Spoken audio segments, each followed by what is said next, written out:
अस्सलाम वालेकुम। मेरा नाम सुहेल शब्बीर है और मैं कराची का एक सीनियर क्राइम रिपोर्टर हूं और पिछले कोई 20 साल से क्राइम रिपोर्टिंग कर रहा हूं। मैं आपको बताऊं कि एक स्टोरी बहुत ज्यादा चल रही है कि कराची की एक लड़की जो जैकबाबाद से बिलोंग करती थी फैमिली, वो इंडिया चली गई है और उसने इंडिया में जाके जो है वो हिंदू मजहब को एडॉप्ट कर लिया है। मुसलमान लड़की थी, मतलब औरत थी, वो एक लड़के के इश्क में मुब्तला हुई, पबजी पर उसने दोस्ती की और वो इंडिया में जाके जो है उसने हिंदू मजहब एडॉप्ट किया है। कराची में मैंने जब इस स्टोरी के बारे में देखा तो मैं इस स्टोरी के थोड़ा पीछे लगा। तो जिस इलाके में ये लड़की रहती थी, ये गुलिस्तान जौहर का इलाका है, जो कराची का डिस्ट्रिक्ट ईस्ट है उसके अंदर गुलिस्तान जौहर का ये इलाका है।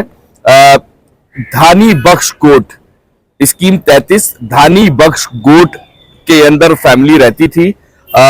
मलिर कैंट का ये थाना लगता है। तो उससे भी मेरी बातचीत हुई, उनके जो वहां के जिम्मेदारान हैं उनसे मैंने पता किया कि इसके खिलाफ कोई मुकदमा दर्ज किया या फिर कोई एफआईआर काटी। तो उन्होंने ये इंकशाफ किया कि जो लड़की का ससुर है, मतलब जो सीमा का ससुर है, उसने थाने के अंदर एक एप्लीकेशन दी है और उसमें उसने ये कहा है कि उसके बेटे ने 10 तारीख को जो है वो सऊदी अरब से उसको फोन किया जब वो जैकबाबाद में मौजूद था, मतलब ससुर जैकबाबाद में मौजूद था और उसका जो बेटा है वो सऊदी अरब में था और जो उसकी बहू है वो कराची से जो है वो नेपाल जा चुकी थी, नेपाल के थ्रू इंडिया जा चुकी थी। तो 10 तारीख को उसके बेटे ने सऊदी अरब से उसको फोन किया और उसको बताया कि अब्बा जी जाके देखो जरा, कराची में मेरी फैमिली जो है वो मेरे राब्ते में नहीं आ रही है। तो जब अब्बा जो है वो 2-3 दिन बाद कराची पहुंचा और उसने आके उससे मालूमात ली, उसके मालिक मकान से मिला, जो उसने एप्लीकेशन दी उसके मुताबिक वो उसके मालिक मकान से मिला। तो मालिक मकान ने ये बताया कि सीमा मालिक मकान को ये कह कर गई है कि मैं अपने गांव वापस जैकबाबाद जा रही हूँ 2 से 3 दिन के लिए और वापस कराची आऊंगी।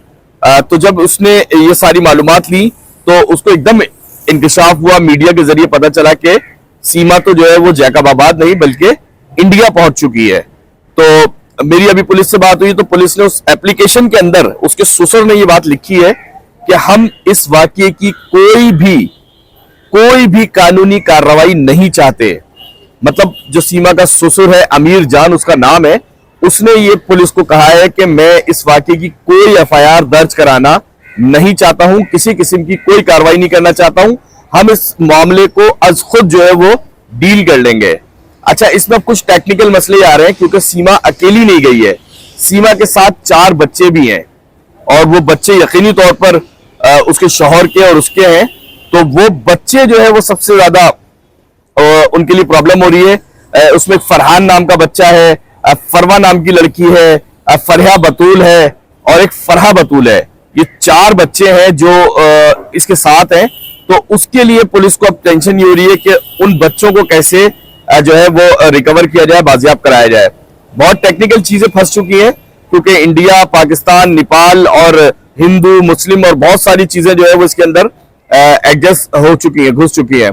अच्छा, इसके अंदर जो मुस्लिम कम्युनिटी है उसके अंदर भी गम और गुस्सा पाया जाता है क्योंकि जब कराची में जैकबाबाद जो हमारा हिंदुओं का सबसे ज्यादा इलाका समझा जाता है, वहां की बच्चियां शादी करके मजहब चेंज करके मुस्लिम होती हैं और शादियां करती हैं, तो सबसे ज्यादा हमारे हिंदू भाई जो है उसके ऊपर आवाज उठाते हैं और बहुत ज्यादा उसको क्रिटिसाइज करते हैं कि गन पॉइंट पर इनको जो है वो शादी कराई जा रही है या फिर उनको जो है वो पता नहीं क्या क्या धमकियां देकर जो है वो उनको मजहब तब्दील कराया जा रहा है।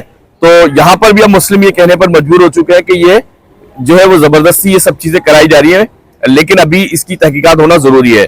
तो फॉरेन ऑफिस समेत दीगर इदारे जो है वो मुतहरिक हुए हुए, लेकिन इसमें जो बताने की बात थी वो ये थी कि सीमा के ससुर और उसके शौहर सीमा के खिलाफ अभी तक कोई कानूनी कार्रवाई कराना नहीं चाह रहे हैं। इजाजत दें, अल्लाह हाफिज।